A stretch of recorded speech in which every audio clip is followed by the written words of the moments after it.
As soon as I start talking about performance-based incentives for staff, you are likely to have one of three reactions.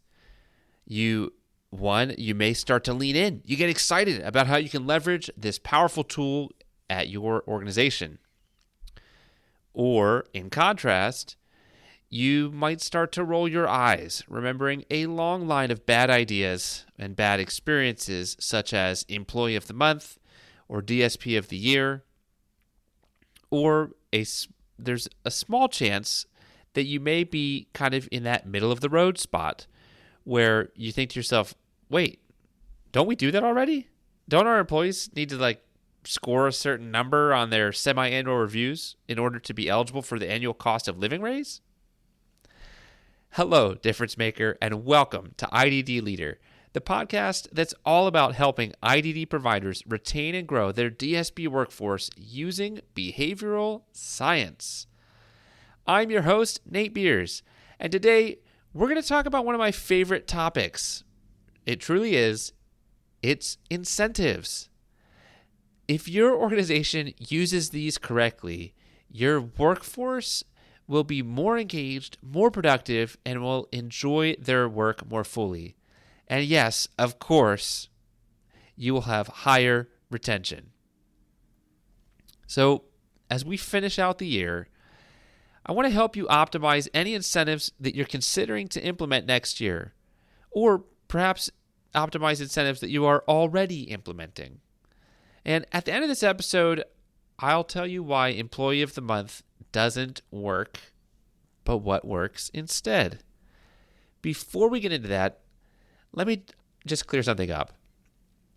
No matter what your initial response is to this idea of performance-based incentives, I have a surprise for you, which is to tell you that you already inherently know that performance-based incentives can work when they're set up right.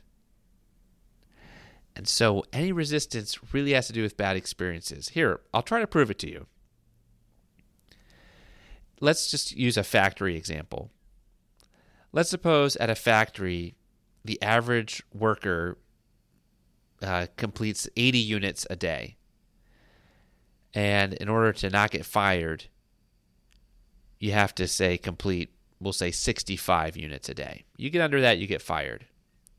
Well, if I told you that that factory offered to double the daily pay for any and all workers that make 90 units a day, everyone would probably try for that, or at least nearly everyone. Maybe not those people that were running at 66, 65. They might not. But it's going to work. It's going to increase the productivity. That incentive will impact behavior.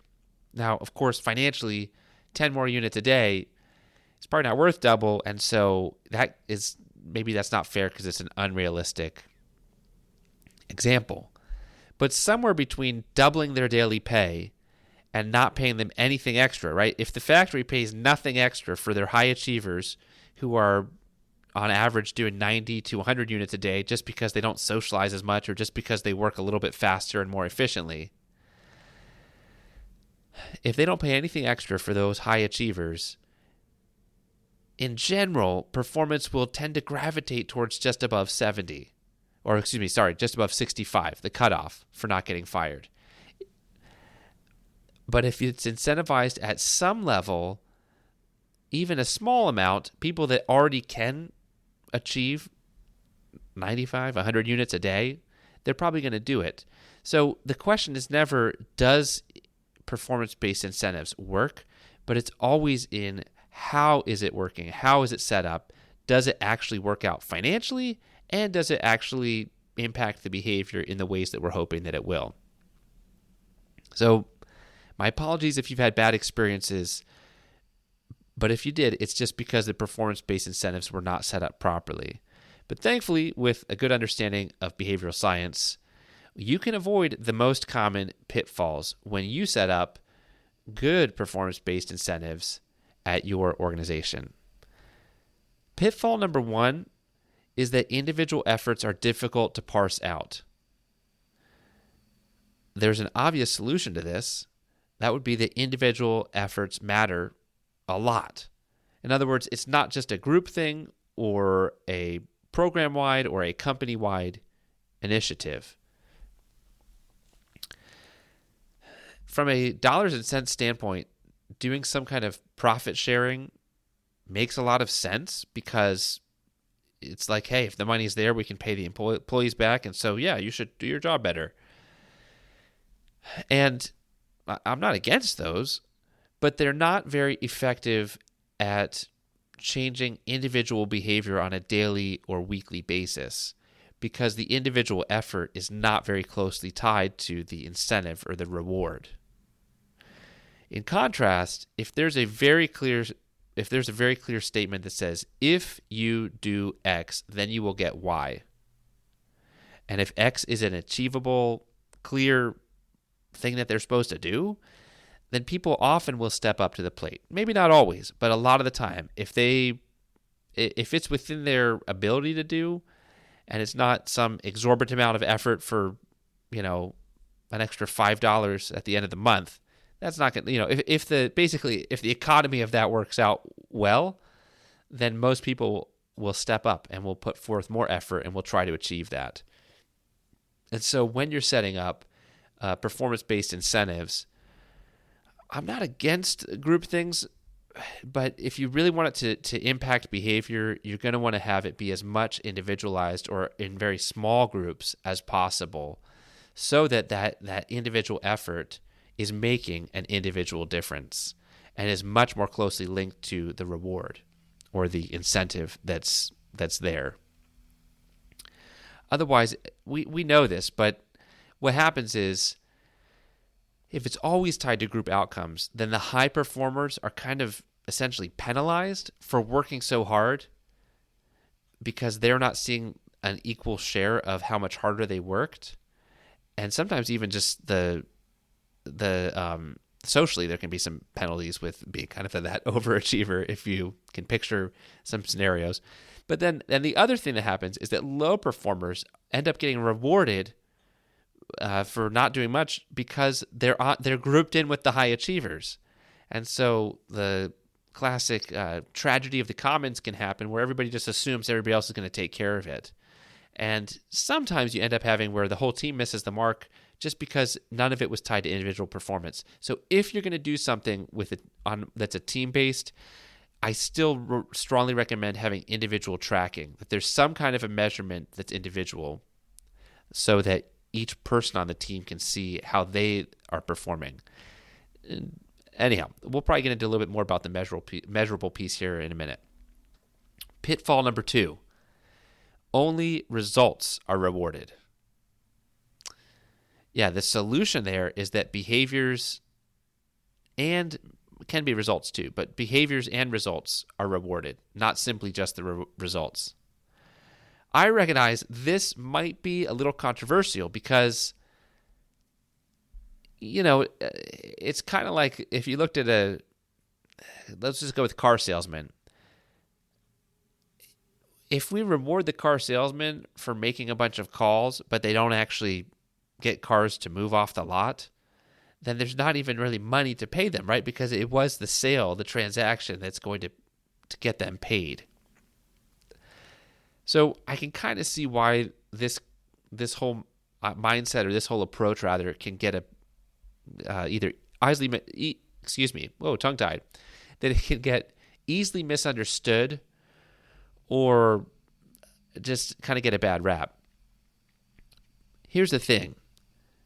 If you can, even in a small way, reward the behaviors that lead to the results, like if you know the results that you want and you know the behaviors that lead to that, then if you reward the behaviors, the results will follow. For example, your agency is probably motivated to keep the individuals that you serve out of the hospital. Not out of the hospital if they need to go, but in general, try to handle health situations on the front end, not just wait for crises to happen. A DSP cannot control how many hospitalizations occur. That is a result. but they can control whether or not they conduct the daily health check and conduct it with accuracy and within the right time frame, and they record it how it's supposed to be recorded. And so small incentives along the lines of having each DSP fill out the daily health checks for the residents, the individuals they're serving, will help with the outcome of how many hospitalizations occur. Another example, a lot of agencies, maybe yours is doing this too, but they will reward staff who help get somebody hired, like an employee referral bonus. And I think that's great. But that's the result. And a lot of many agencies, the vast majority of employees are not actively recruiting. However, if you could get them to actively recruit, the vacancy rate would go down so dramatically. If you even had 50% of your workforce actively recruiting, the vacancy rate would go down a lot, because inevitably they're going to get other people to get hired there if you had a large percentage of your workforce doing this. And so what you can do is you can reward staff who, say, invite 20 friends to come and work there. In other words, you're not just they're not going to get the whatever it is, $1,000 bonus or whatever your organization's offering. It does not have to be a huge reward, but part of this gets back to people often will just remove themselves from participating in the right behaviors when they don't feel ownership of the result. It's going to be easy for them to say, well, I don't know if anyone's going to get hired. I'm not going to just spend all my time telling them about coming to work here. But if there was a small but clear incentive to engage in the behaviors that get employee referrals to happen, you'll be amazed to see how many more employees engage in that, and then the good results will follow. All right, I think we've covered that pretty well. Pitfall number 3. And this, we started getting into this a little bit with the last one. The last one was about the results only being rewarded, but no, we want to have behaviors and results rewarded. Well, number 3 is if it's outside of the control of the DSP or whoever it is, supervisor, whatever person in their workforce, if it's outside of their control, then it's not going to be an effective performance-based incentive. In other words, it must be within their power to do. This kind of gets back to the whole thing about having the behaviors. For example, let's suppose that you wanted to reward staff for properly cleaning up the day program workspace at the end of the day, or in a residential or whatever. Do they have sufficient time to do this before their shift ends? If everybody leaves and then, if all the clients leave and then 30 minutes later all your staff leave, and that 30 minutes is spent in some kind of a team meeting or otherwise their time is occupied, then no, they don't have time to reset the space. Or if they do, it's going to be very, very rushed. It's not practical. It's not smartly set up. Also, in any kind of like in a residential or other situations where you have staff that are rotating, one staff could be tidying up after their shift. The next staff could be kind of, lazy, or they're just not cleaning up after themselves for whatever reason. If it's only ever checked at the time of day when that second staff member is on shift or has finished their shift, then staff person number 1 on that first shift, they might never get rewarded because it was outside of their control. They cleaned it when it was on their watch, but they can't be responsible for what their colleague is doing. Another aspect, so part of it's just simply like assessing feasibility. The other aspect of if it's outside of the control or whether it has to be should be within their control is does the desired result or action, is it measurable? Can you define it? If we went to almost every agency that I've looked at the website, talked to anybody from. Their stated mission has something to do with providing excellent quality of care to individuals with autism or with intellectual disabilities or with epilepsy or whatever specialized different groups, but they want to provide fantastic care. And they might not use the word fantastic. That's everybody's goal. Well, if you were going to try to set up some kind of performance-based incentive around providing exceptional care, unless that was very, very clearly defined in a way that's measurable, then we're going to run into all kinds of problems because it's not going to feel within the control of the DSP to do. I see this a lot with semi-annual reviews, performance reviews, where it's essentially they've got some KPI set up. Usually some of the KPIs are at least leaning towards a little bit measurable, but often there's a lot of subjective language that's thrown in there. Or that at the end of the day, it's just the supervisor kind of assessing, well, did they do that most of the time? They're not actually looking at any data or anything that's measured. They're just kind of, in general, assessing, well, did it happen or does it usually happen? And this, again, it gets back to that problem of it's outside of the control of the DSP if it's not measurable, if it's not even clearly defined. And so it must be within their power to do, and it must be clearly defined. Pitfall number 4, the reward system is too complex or too difficult to maintain. For this, you'll see that there's often a very clear symptom of this, is that it loses steam after a good launch, or it never even really gains momentum and launches well in the first place. Another symptom you'll see is that supervisors avoid trying to implement it. The solution here is keep it as clear and simple as possible. And part 2 of the solution is that those working the system should get rewarded for working the system. In other words, filling out the forms or whatever the measurement is or all the different little, hopefully not much, it should be simple and clear, but whatever little extra thing that has to get filled out, work that into part of how people get rewarded. That tracking themselves or tracking their direct reports, that is part of what gets them rewarded in turn. Back to the first part about keeping it as clear and simple. Start small, but start now. You can always add layers of complexity later, but it's best to start by just getting something up and running. Just if you want to end up measuring, say, 4 different staff behaviors, even just starting with 1, that is a good way to go because you'll learn so much in the process of actually setting it up, and you'll learn how to like what keeps it simple and what makes it more complex. You don't want it to be too hard to do. And the last thought on that part of it would be to say that it always takes time to set these things up. But once they're in place, they should not take a lot of ongoing effort. They'll take some, but they should not take a lot of ongoing effort to maintain. And you can always use continuous improvement types of questions to ensure that you're getting it better and better and better as time goes on. Pitfall number 5. The reward system is competitive. In other words, it's your staff against each other.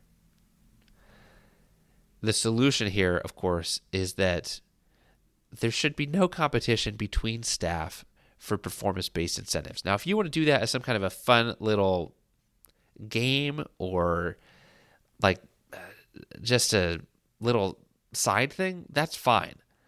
But now when it comes to actual performance-based incentives, the only competition is your organization against the next guy. It's not your own staff against each other. They are on the same team. So the reward system should be collaborative. I told you at the beginning I would talk about Employee of the Month and why it doesn't work. There's a few reasons that we've already touched on, but this is a big one. If there's one Employee of the Month or one of any type of reward that's available, then you've essentially probably half or more of your workforce is just going to check out and not even try because they know who the high achievers are. They at least know the ones that are near them. And if they don't think they can keep up with whatever that measurement is to be a high achiever like that person, they're probably not going to even try. And they might kind of resent that person for getting rewarded when they feel like they didn't even have a chance to begin with. So don't set up a reward, like a limited reward system where, well, we can only give away 5 of these, so only the top 5 performers. Again, this really starts to set up employees against each other rather than employees looking at what is within their power to do for themselves to better themselves. And not just in this altruistic way, although that's awesome and wonderful. I love growing. Hopefully all your employees do. But I mean, they have a clear answer to what's in it for me. Hey, if I work a little harder, this is what I'm going to get. And that will set up a reward system that will work and be effective and can keep all of your employees engaged. So you have your staff that are only getting 70 units a day, 68 units a day. They're just barely coming in above like the get fired level. They should be able to move towards where if they get up to 80 units a day, they're starting to get a little bit of an incentive for that. It's not as much as the individuals, the staff who are getting up to 100 units a day. But again, I know that's like a factory example, or just translate that for DSPs. So you want to look at something that's measurable, that's simple, it's clear, it's within their power to do, that their behaviors are being rewarded, not just the results. You can have results, but have some behaviors connected to that as well. And again, individual efforts are there. When all that's in place, then everybody can get better. And if everybody gets better, the whole team gets a whole heck of a lot better. And then you are going to win as one of the leaders in the organization because the care is going to go up and the turnover is going to go down and a lot of other great outcomes will happen. Okay, so what is your next step action item? Identify if you have a performance-based incentive in place right now, and if it really has one of those pitfalls, that's probably why it's not been working, and look to adjust it. Or alternatively, if you are looking to launch a new initiative coming up in this next year, run it through. Does it fall into any of these pitfalls, or does it do the best practices to change and influence people's behavior in the most positive way? That's it. That's a simple action item. Just assess and then take action from there. Well, if you found this podcast helpful, I want to know, would you please consider paying it forward? Honestly, somebody who's working with the incentives in your organization, they need to hear this. Save everybody a lot of heartache where they get their hopes up that this new initiative it's gonna finally move the needle, and then lo and behold, 6 months, a year later, nothing's really that different. This episode can help them. Share it with them. Also, somebody out there would love to find this podcast, and if you were to rate and review it on Apple or Spotify or wherever you're listening to this, that will help them to find it. Here's what I want to say. You are amazing. We're finishing up the year. You're still in the game. And so my hat's off to you, difference maker. Keep up the amazing work.